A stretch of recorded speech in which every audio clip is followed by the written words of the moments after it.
This is the Peter Pan story, roughly speaking. Peter Pan is this magical boy. Pan is the god of everything, roughly speaking, right? And so it's not an accident that he has the name Pan. And he's the boy that won't grow up. And he's magical. Well, that's because children are magical. They can be anything. They're nothing but potential. And Peter Pan doesn't want to give that up. Why? Well, he's got some adults around him, but the main adult is Captain Hook. Well, who the hell wants to grow up to be Captain Hook? First of all, you've got a hook. Second, you're a tyrant. And third, you're chased by the dragon of chaos with the clock in its stomach, right? The crocodile. It's already got a piece of you. Well, that's what happens when you get older. Time has already got a piece of you. And eventually, it's got a taste for you. And eventually, it's going to eat you. And so Hook is so traumatized by that he can't help but be a tyrant. And then Peter Pan looks at traumatized Hook and says, well, no, I'm not sacrificing my childhood for that. So that's fine, except he ends up king of the Lost Boys. In Neverland, well, Neverland doesn't exist, and who the hell wants to be king of the Lost Boys? And he also sacrifices the possibility that he'll have a real relationship with a woman, because that's Wendy, right? And she's kind of conservative, middle-class, London-dwelling girl. She wants to grow up and have kids and have a life. She accepts her mortality, she accepts her maturity. Peter Pan has to content himself with Tinkerbell. She doesn't even exist. She's like the fairy of porn. She doesn't exist. She's the substitute for the real thing.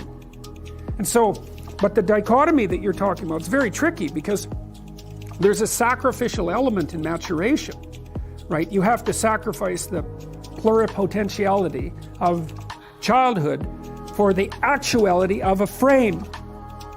And the question is, well, why would you do that? Well, one reason is it happens to you whether you do it or not.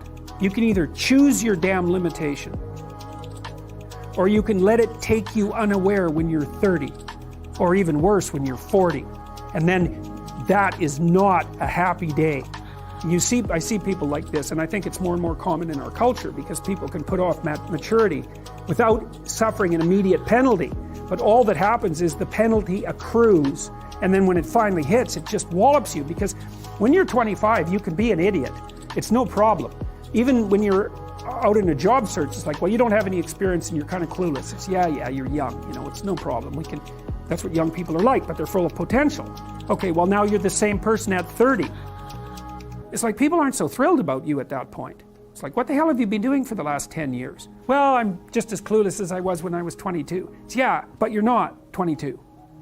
You're an old infant, right? And that's an ugly thing, an old infant. So part of the reason you choose your damn sacrifice, because the sacrifice is inevitable, but at least you get to choose it. And then there's something that's even more complex than that in some sense, is that the problem with being a child is that all you are is potential, and it's really low resolution. You could be anything, but you're not anything. So then you go and you adopt an apprenticeship, roughly speaking, and then you become something. And when you're something, that makes the world open up to you again. You know, like if you're a really good plumber, then you end up being far more than a plumber, right? You end up being a good employer. Not that plumbers, I'm not putting plumbers down. It's like, more power to plumbers. They've saved more lives than doctors. So, hygiene, right? So, you know, if you're a really good plumber, well, then you have some employees, you run a business, you train some other people, you enlarge their lives, you're kind of a pillar of the community, you have your family. Once you pass through that narrow training period, which narrows you and constricts you and develops you at the same time, then you can come out the other end with a bunch of new possibility at hand. And Jung talked about that. He thought that the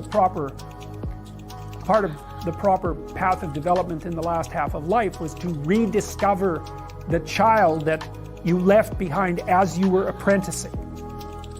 And so then you get to be something and regain that potential at the same time.